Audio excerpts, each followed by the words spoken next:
What's up guys, my name is Komar, and today I'm going to show you guys how to pour a DIY concrete slab just like this one all by yourself.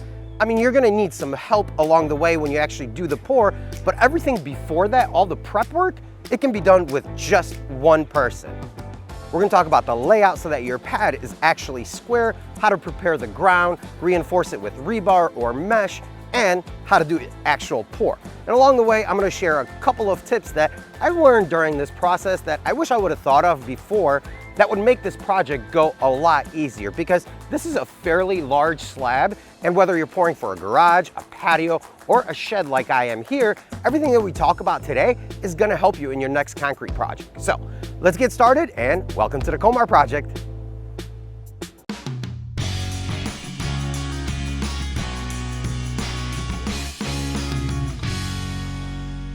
All right guys, first day of the project, and we're gonna be laying out where this pad is going to go. And we picked a nice area in the corner of our property, and to start off, I'm just gonna do a rough measurement so I have an idea of exactly where it's gonna get placed before I stake everything out. Let's do it.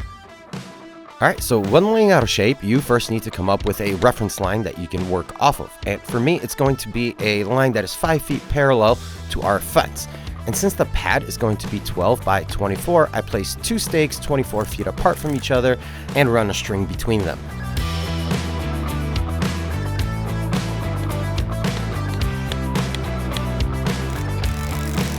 Once I had that line established, I made a batten board out of some scrap lumber 12 feet perpendicular to the first stake that will allow me to move the string left or right when looking for a perfect 90-degree angle.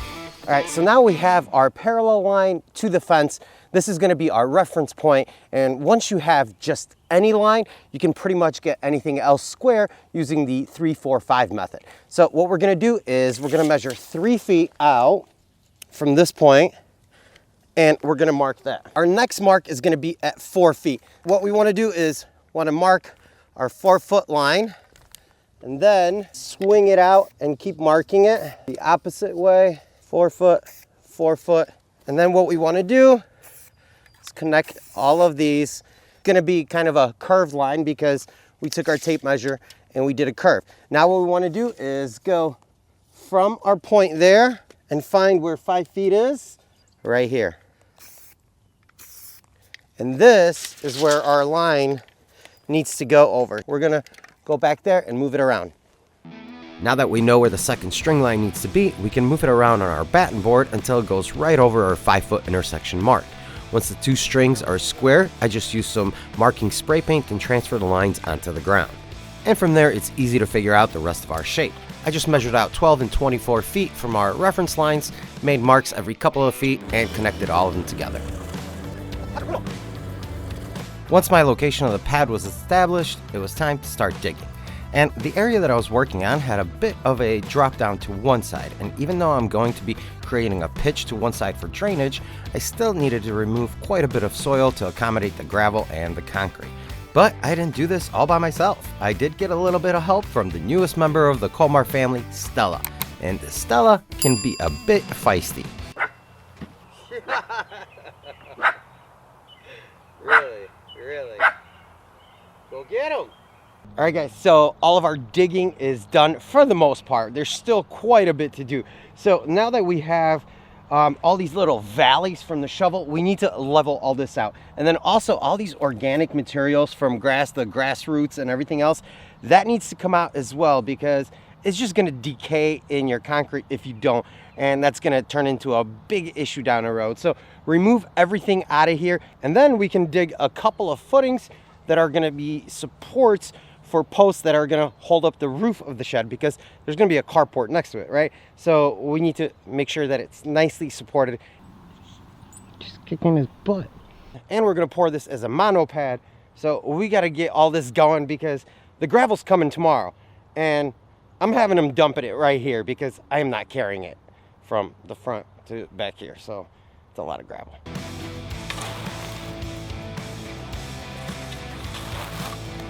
So if you're just pouring a slab for a patio or something that doesn't require any footings anywhere, your next step is going to be to compact the ground. And the 2x4s that I just placed down will come later when we actually do the forms. But to support the roof of my shed, I need to put in some concrete pillars to carry the weight. And I use the 2x4s as a temporary location marker so that I know where to place them.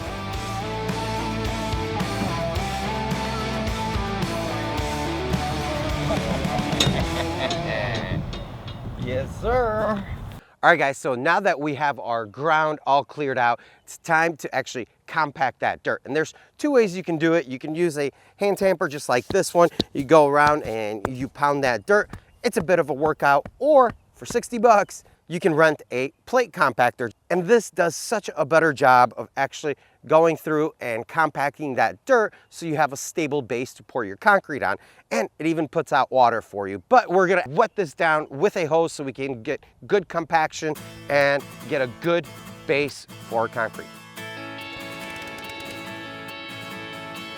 So when doing any kind of concrete work, ground preparation is key.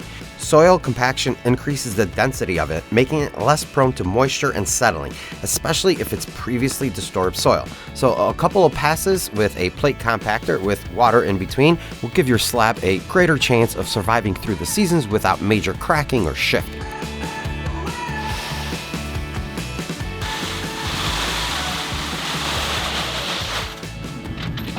All right, guys, so our gravel is here, and this is 3/4 inch driveway gravel. This is commonly used for driveways or under concrete pads, and it doesn't have any sand in it.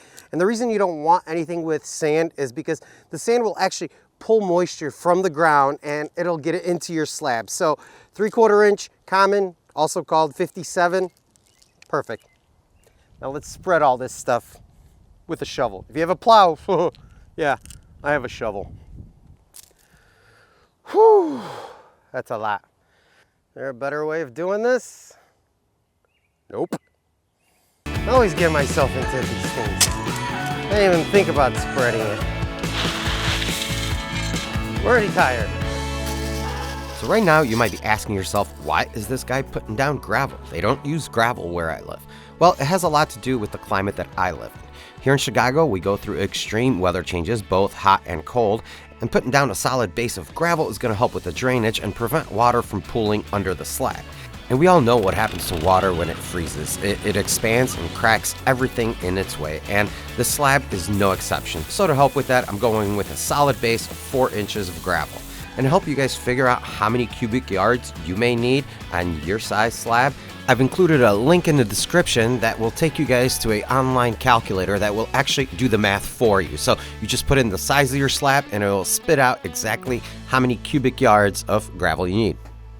All right, guys, so our pad is prepared. It's compact. It's looking great. Next step is going to be actually setting up the forms for the concrete to go into, and making sure that those are level. But before we do that, we have to make sure that they're square to each other, that the right angles are actually right angles. Because if not, your pad may look like this or like this. And we don't want that. We want it to be 100% square. So we're going to be using the 3-4-5 method. We touched on it a little bit earlier in this video, but now we're going to dive into it a little bit more. Let's do it. All right, so I set up my reference point. This is the line that I've been working with from the beginning, and it's 5 feet parallel to this fence.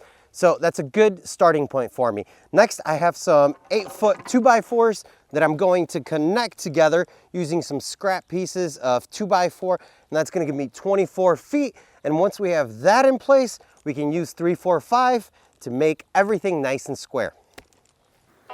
To make connecting the 2x4s easier and make sure that they remain straight during the process, I first clamped my 6-foot level to them before screwing down a joining piece.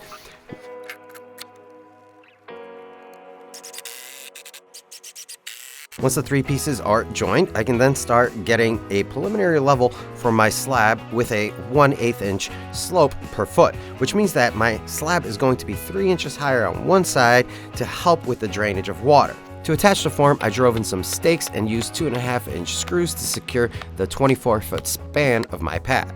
Then I can secure the perpendicular 2x4 line only at the corner and get to work figuring out the 90-degree angle using 3-4-5.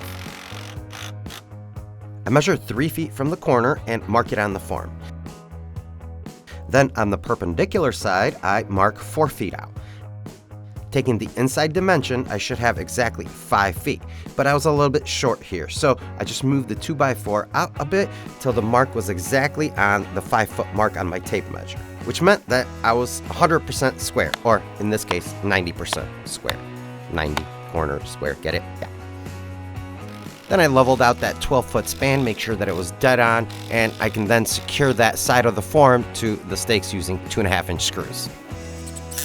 Then I could attach the parallel lines of the form, making sure they are staked down every 3 to 4 feet, and I double checked every single corner using the 3-4-5 method. You definitely want to double check and triple check your forms at this stage here, because this is how your form is going to end up looking, and once the concrete is in, it's going to take that shape. So make sure your corners are perfect 90s and your 2x4s didn't bend out of alignment like one of mine did here, and there is a way that I can fix that. So I just drove in some screws on the corners, and that's going to represent a straight line for me. I can then push that 2x4 in a little bit and secure it with a stake. Now on the long side, I ran into a bit of a different issue. Because the span is so long, the 2x4 was actually dipping in the middle. So I did the same thing with the string. I ran it from corner to corner, and I was able to reference where that 2x4 should be based on where the corners are. And at that point, it was a quick fix of just elevating it a bit and securing it to all the stakes. All right guys, it's time to reinforce our concrete, and we're gonna be using 1/2-inch rebar. Now, whether or not you use rebar or a mesh, that's totally up to you. A 6x6 mesh is perfectly fine for something like this, but I'm gonna be driving a tractor onto it. Who knows what else I'm gonna be putting on it. I want it to be as strong as possible. So whatever it is that you use for reinforcement, just make sure you use something. For this pad, I'm going to be placing rebar every 2 feet in the grid and marking its location with spray paint so I know where to actually put it.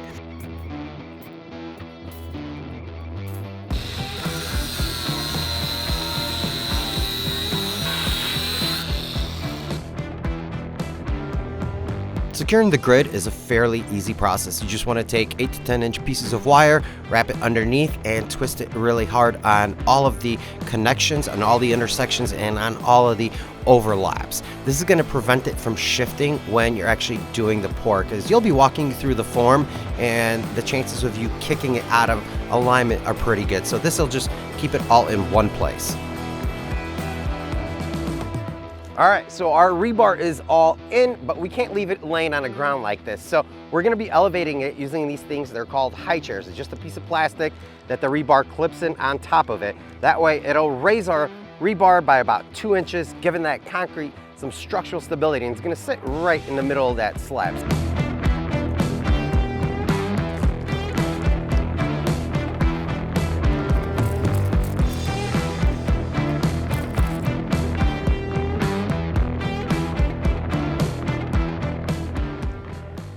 All right guys, so our slab is ready for pour. There's nothing else that I'm gonna be doing to this thing before we actually pour, which is tomorrow, hopefully, if the weather holds up, because I've been fighting the weather, doing a little bit here, a little bit there.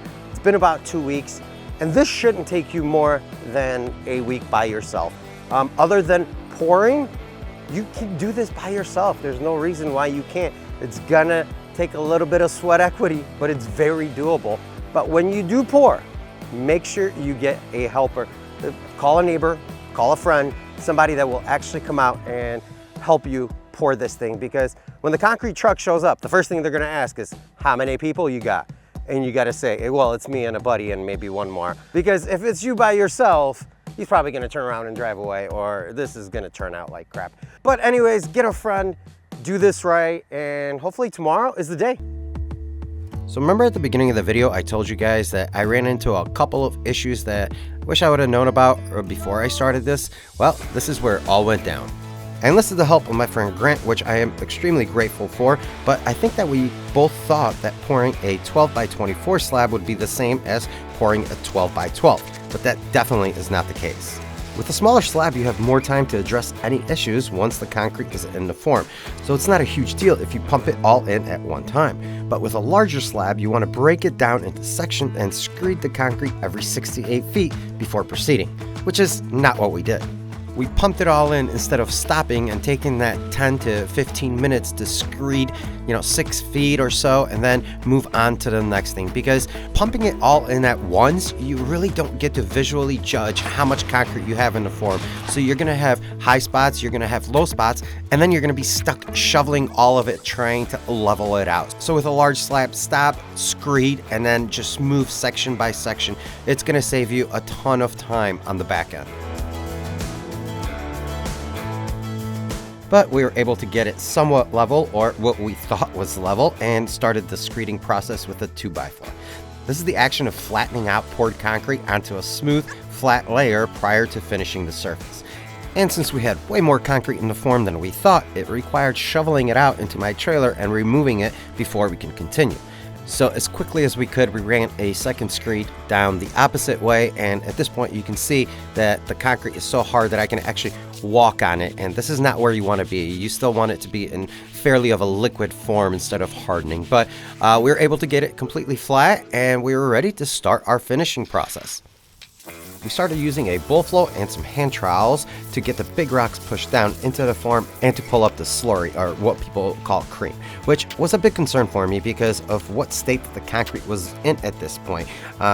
We were definitely behind in time, but to my relief, everything worked out. We were able to get a smooth enough finish for what I'm going to be using this slab for.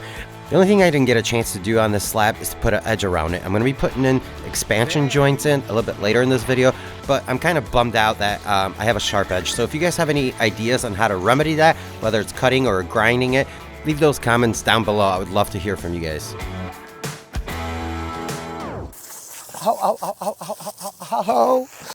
Concrete embedded in my knee. Woo!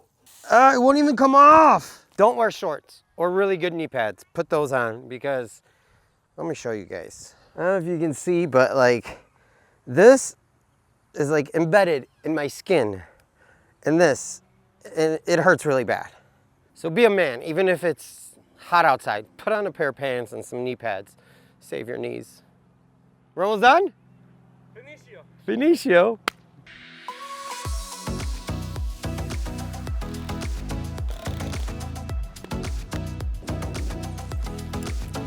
I let the concrete cure for 2 days before I removed the forms and used the grass I removed in the beginning of the video to finish it off. And I was ready for the final step in this process, cutting the control joints. When concrete is going through its curing cycle, typically 28 days, it actually shrinks on a minute level, and because of that shrinkage, tiny internal cracks will develop in the concrete slab. This is normal. And to prevent those cracks from becoming large spider web cracks throughout the entire slab, control joints need to be troweled in or cut in. And because I didn't get a chance to trowel them in, I'm going to be using a diamond blade on my circular saw to put in the reliefs. Because I did this 2 days after the pour, the concrete hadn't had a chance to fully cure, and I was able to cut in 3 joints 1 inch deep, giving me 4 6x12 sections of concrete.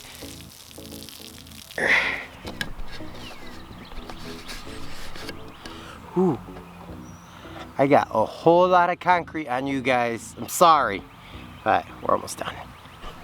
All right, guys, so that's it. We got ourselves a concrete slab that I can take my shed now, place it on top of, and it didn't blow the bank. Now, it didn't turn out 100% perfect because of a couple of issues that we ran into along the way, right? But not every project does, and I wanted to share this with you guys, so hopefully it helps you in your next concrete project. So this is going to be video 1 of a 4-part series documenting the whole process of building a shed, moving it, placing it on this concrete pad, and I'm also going to be doing a video breaking out the cost of this project versus a contractor quote that I received a while ago to do this work, so that you guys can make an educated decision on whether or not you want to tackle something like this, because it is quite a bit of work. So make sure you guys follow along the series by hitting that subscribe button and the bell notification so you don't miss the videos. And if you have any questions or comments, make sure you leave those down below. Thank you so much for joining me on this experience. I'll see you guys next time. Remember the one time we had coronaries pouring concrete? Tequila! There goes Bart. What is he doing again? What an idiot. So how you feeling? Exhausted. Exhausted? Yeah. It was a good day though, right? Absolutely. Man, that's 4 yards of concrete in here. You know that? Making stuff with friends. That's right. High five. Ah.